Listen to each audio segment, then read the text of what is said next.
And welcome to the final episode of the Castlevania Adventure. I keep on saying the Castlevania Adventure, but it's actually Castlevania The Adventure. Either way, it's not a very good title. I always mistype and I have to like spell check just to make sure I spell it right, so... This is the last level, regardless. Dracula's castle. And this is a pretty long, boring stretch. Until this happens, and there are these enemies that take one hit to kill, and you know, it really adds to the tension. The real enemy is the frame rate. That's who you have to fight against. He's like the eternal enemy. You have to fight against him the entirety of the game. I should probably mention I have today doing guest commentary with me. Oh, I'm Enigmatic Cardboard. Hello. And this haul goes on way too long. It's not like an entertaining, it's not like a really surprising gimmick when it happens the first time, when suddenly the statues come to life. But they just toss like 5 more at you, as if, yeah, we're gonna catch them off guard with this one. Kind of a downgrade from that great, spikes following you gimmick. Oh, so, they brought back the first level boss, and he's, still resilient to the Flame Whip. But then again, if you survive the last level without save stating like I did, and you manage to retain the Chain Whip, that's bullshit. You should be able to keep that Flame Whip. You should be able to hit him with that, because if you can survive the last level without dying, you're a fucking trooper. It's not like that first level boss actually puts up a fight. Still didn't stop me from getting hit by him twice in the first episode. Yeah, well, it happens, but I mean, he's not difficult, especially by Castlevania standards. So that rope right there, there is literally no possible way to avoid the fireball. It is impossible. I've timed it every which way. The fact of the matter is, that ball ends up going down, bouncing off the walls on the rope, and it heads down towards you, and there's no way to climb up quick enough. So if you manage to retain the flame up, you lose it right there, but you get it back and you get it back shortly thereafter. Game design. Ugh. And here's me not having very good timing. Sorry. I can't even imagine what it'd be like playing this on an actual Game Boy without save states. I can tell you, it's a pain. And God knows what I did when I was 12 years old, and fuck that! Oh! In case people, because I've actually gotten questions from friends about this, when I used to do speedruns live, I used to do, I've done Resident Evil 2, I did the original Castlevania on the NES. And something you have to do in all Castlevania games, in all speedruns, is you jump when you whip. And you try to hit the candles or whatever on the way down. And that's because, and people get curious about that, like, why are you jumping around all the time? Yeah. And I'll answer it right now, the way I always do. It's that if you stand still and use the whip, you stand still, and you can't walk and whip at the same time. But if you're jumping, you can do, you can still get forward momentum. You can still be moving forward while you're whipping. So that's the answer to that. Right? It's left over from your days as a fucking speedrun faggot. Yeah, and fuck this room too. Oh wow, this is like right out of Mega Man. Except the controls are so slow and they're not responsive. Yeah, unlike Mega Man. And back in the days, Castlevania was always known for its stiff jumping. You can't change directions while you're in midair. Yeah, that's one thing that is not very good about the old ones. Like, oh, it's bullshit. How are you supposed to avoid that? Like they expect this game. I don't know. They give you jumps that would be maybe passable in a Mega Man game if it didn't have this crazy amount of lag. But this is retarded for a Castlevania game. Even if it was on the NES and there wasn't a slowdown, these aren't jumps that are designed for the Belmont clan. The Belmont clan was never really, you know, pretty swift on their feet. They've always been sort of awkward. Except for Richter, he could jump everywhere. He can do backflips, for God's sakes. That man is agile. With Christopher, not so much. Yeah. Especially when the world around him is stuck in a layer of molasses. Christopher is the slowest of the Belmonts, in many ways. You can't tell because the Game Boy is low resolution, but he's really actually morbidly obese. Sort of unfortunate he had to get stuck with the vampire killer and go after Dracula in this. Oh, by the way, this is a room so nice they had to put it in twice! Immediately after itself. Well, this one doesn't look as bad. Well, it doesn't look as bad, but it's literally the same exact room as the last one we were just in. Except it's from the other side now. Oh, I was thinking the other room with the sideways ones. No, they just did this room twice. Well, I wasn't paying attention. It all blends in. Yeah. If you have to have a trained eye like mine, that you have to die playing it a couple of times to really appreciate how bad they are at level design. Almost missed that rope. that sort of caught me off guard the first time that happened. At least you avoided it. Yeah, at least I managed to dodge it. And at least this guy takes the flames like a real man. He sits there and takes damage. He doesn't have reflective armor. He's willing to take the hit. He'll just let you take the hit. Why not? Alright, you know what, Christopher? I'm feeling bad for you. You suffered through this game so far. You kept the flame whip. You're a real trooper. You know what? Go ahead. Hit me from distance. And it's like a bad pinball with these things. These things move so fast. These enemies come back in the next game, but they slow down the fireballs. Like, by at least... They're at least 1/4 the original speed. That's as fast as it gets. And I'm so thankful for that, because there's still a threat, and you can still get hit by him. But, oh my god, it's so much better than bouncing off the walls and going crazy, and oh! Touching a spike with the heel of your foot.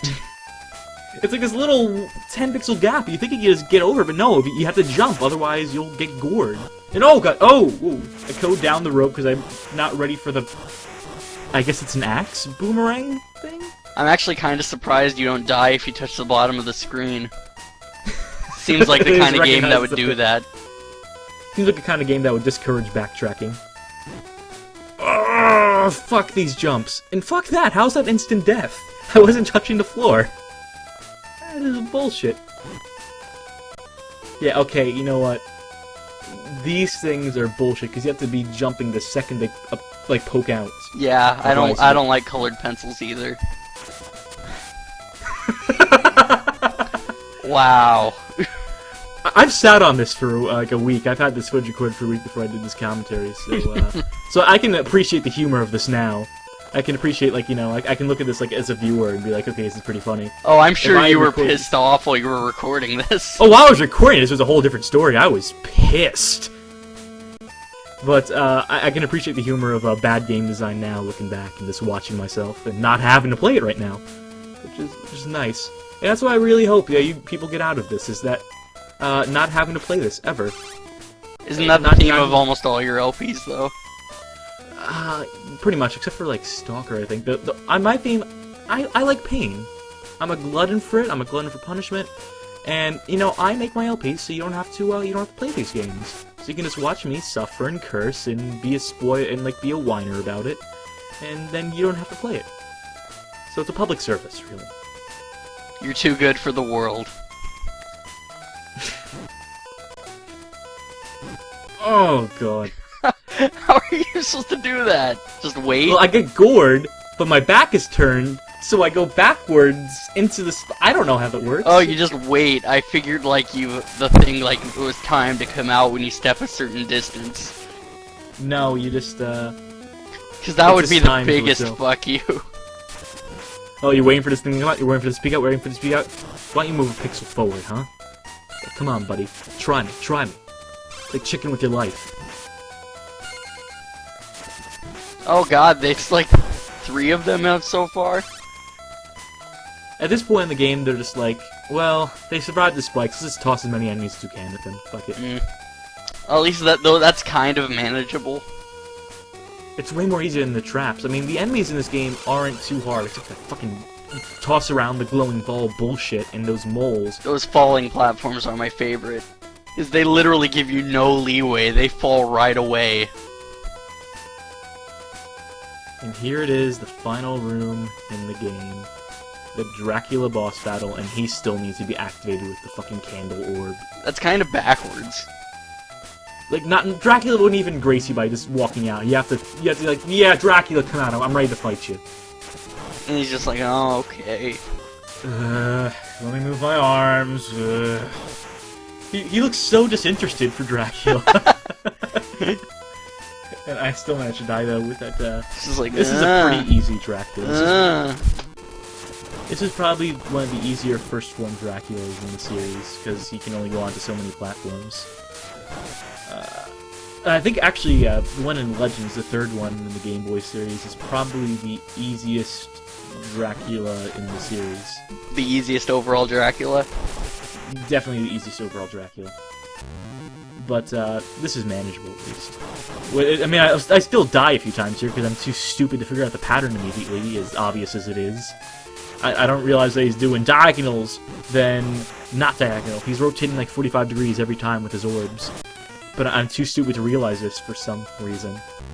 Yeah, it's not a very difficult pattern, but then again, you're dealing with crippled controls here. Oh, you could just avoid them all here. Yeah, or I could just jump onto these things, and I won't get hit every time he tosses them at me. Well, that works. Except you're not doing it this time. I don't need to. I'm able to dodge it. And this time I just let him, whatever, fuck it. I can just stand right here. Take a breather. Oh, God! This is the first take that I didn't see it coming. Oh, and here is his second form, because Hey. Dracula always loves to transform. It's the first level boss from the first Castlevania. Welcome back, Bathead. You goddamn Bathead. Oh, you have to do the whole thing over. Because I forgot to save it. Oh, I figured you'd save stated. Oh, that sucks. I never remember, unless I know I'm getting into some deep shit. I figured this game wouldn't have a second form Dracula, so I got caught off guard. I figured they would be too stupid to remember. Yeah, it seems like they put that much effort into it. I just figured, well, they've been disregarding everything else in, like, in the Castlevania timeline. They've been disregarding all the other continuity and the recurring themes. The canon. So why would they have a second form Dracula? But I think I make sure to save state here. And it's a fucking bat. And this takes a bit of figuring. Because he's just moving, like, left and right, and you're thinking... Yeah. And they give you those platforms on the far left and far right, so I expect I'm just supposed to stand on those and jump and forth between the other platform and the other platform. But he gets so close when he's within whipping distance, and he'll still hit you when you're on the side, so...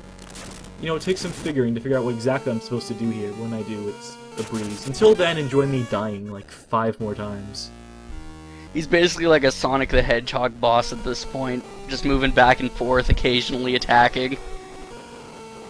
Oh my god, this is really the worst Castlevania game. Yeah, I totally agree. There's nothing to even say. The next ones, okay, I'm really sorry you people watch this. I'm just gonna apologize right here. Not for all I'm just really sorry you people watch this. I really can't imagine just sitting down and watching me play this game. It's really bad, and I really genuinely apologize for. It's the internet, man. People will watch anything. The next ones aren't as bad. I don't need to use save states every other screen. I can get through the next ones without it because it's not the speed of slow, and it's not complete bullshit.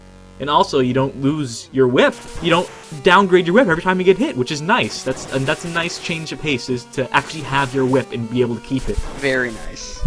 That's it's the way they do in all the other games. And that's really nice that they bring that back in the next one, because it's kind of fucking bullshit here. So I believe this is the take where I get him. Nope. So much for that. I'm just pretty amazed at how long this takes. And does he have a form after this? Nope. Oh, that's good. Ah, there we go. This is the take. Never mind. And the screen starts shaking, which slows down the game. That was probably the worst Dracula I've ever seen. Well, okay, no, Simon's Quest is the worst Dracula fight I've ever seen. That's what I said about Legends being the easiest. Yeah, Simon's Quest is the easiest when you do the bullshit holy water glitch.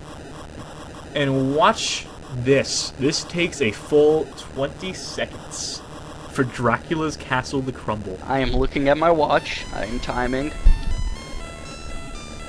It's still going. Yep. Still going. Every last pixel. Yeah, that actually was this about... comes right to the credits. That was about 20 seconds. That's it. The end. Good game. Congratulations. Good game. I enjoyed it. I'm glad we got to really close things out. Ended on a high note. Why don't you? So these credits go on. They're just slow spread. So I'm just gonna fast forward. Hope you don't mind. Because these people do not deserve credit. It's not like any of the people involved with this still work for Konami. Surprise, surprise! Oh! Dracula's not dead! What? No or maybe way. It's just a random bat. Maybe it's not actually Dracula. Maybe it's just some other bat that was trapped into the rubble. It's son of Dracula. You mean Alucard? Yeah. That's what this segues right into fucking Symphony of the Night. Or Castlevania 3. I guess that would actually be closer in the timeline. Well, how do I figure? Well, this wasn't retconned. So. Yeah, where does this fit into the timeline? I'm overthinking this way too much trying to think of the timeline. Yeah. I used to know the full timeline, but that's neither for here or now. Thanks for watching this first game. I really do promise the next ones will be a lot more fun to watch. I'll be actually be informative. And oh my god, they start you over at the beginning of the game. Fuck this. Signing off. Turn this off right now. Fuck this. Bye. The end.